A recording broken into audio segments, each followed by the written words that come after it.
Historical landmark. After 15 years, bank collapses.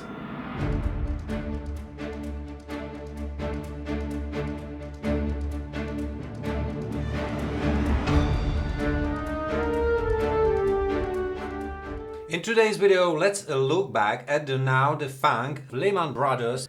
We explain why SVB Financial Group failed. We'll review the SVB Bank's business plan. We'll look at SVB's stock price and compare it to the financial sector. Before going into the current SVB Bank collapse, we should remind ourselves what caused the collapse of Lehman Brothers Investment Bank in 2008. The bank was a major financial institution and it was founded in 1850. Although headquartered in New York, it was a global institution. During the real estate financial crisis, when 100% mortgages were offered on almost anything, bankers were in a rush to profit from the deal.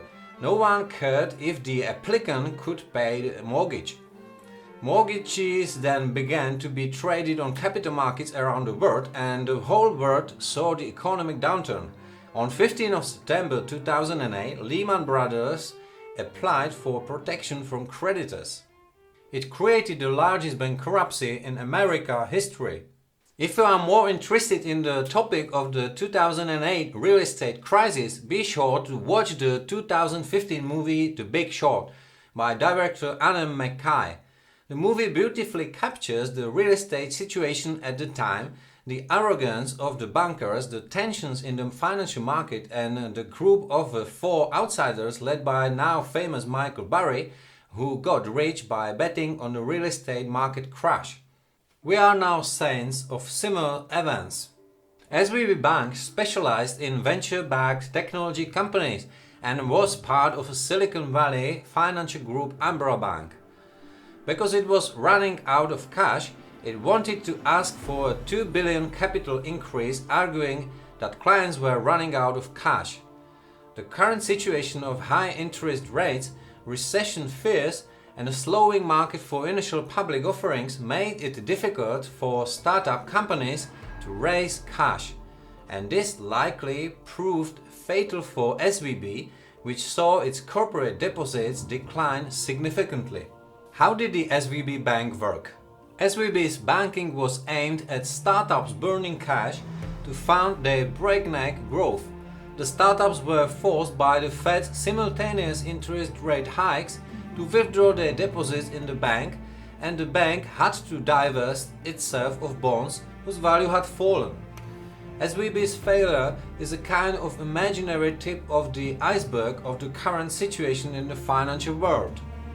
Speculative investments in technology, cryptocurrencies and financial institutions were largely based on cheap capital that is now expensive. The markets are in decline from late 2021 and even in recession from late 2022. Let's briefly explain the function of interest rates. If we have low interest rates, companies across sectors can borrow money cheaply and easily finance their development with that money. However, once low interest rates rise, as they will in 2022 following decisions by most central banks around the world, cheap money and its financing becomes unaffordable for companies and they are no longer able to repay the loans and go bankrupt. For a deeper understanding of the current recession the world is going through, check out my video called Stock Market Today, where I discuss the reasons why the stock market has fallen, what is likely to happen during 2023 and how you can profit from this downturn. Let's take a look at SVB's stock price movement on the chart. Under the ticker SIVB, we find SVB Financial Group traded on the Nasdaq exchange. It's obvious at a glance that since October 21st, when the share price reached $718, the peak, it has gone downhill to the current price of $105. Quite a drop of minus 85% in a year or so. To understand SVB's evolution in the context of the movement of the entire financial sector, let's add the SVB ETF with the XLF ticker to the chart.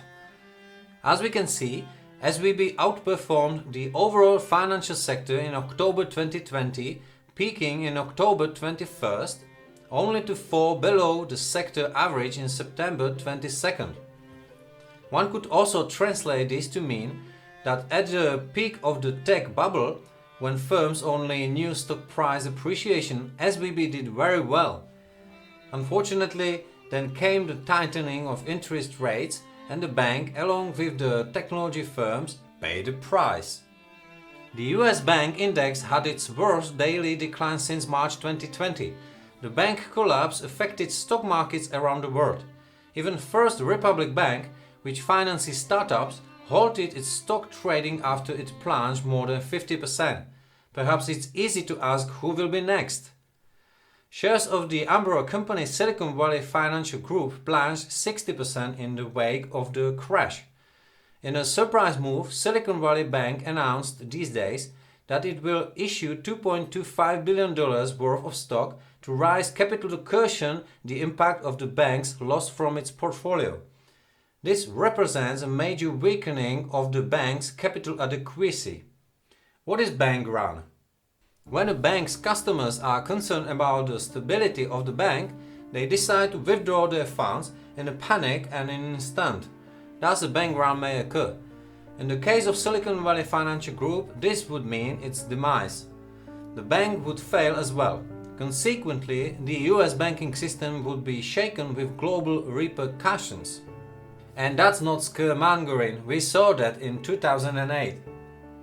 I must say, I certainly can't help but wonder what all has happened in the world of finance in the last few months or so. After a decade of steadily rising stock markets, we are now witnessing quantitative easing during the COVID market crash. Inflation and interest rates are rising due to the global-wide tensions caused by the war in Ukraine with its effects on energy prices, and now we are seeing banks start to fail. What's next? Thank you so much for watching today's video, which was kind of depressing. I hope this is an isolated case of a bank failure that hopefully will not have a significant impact on the entire banking sector, if not entire financial system of the world. Have a great time, and I can't stop repeating it. Invest wisely.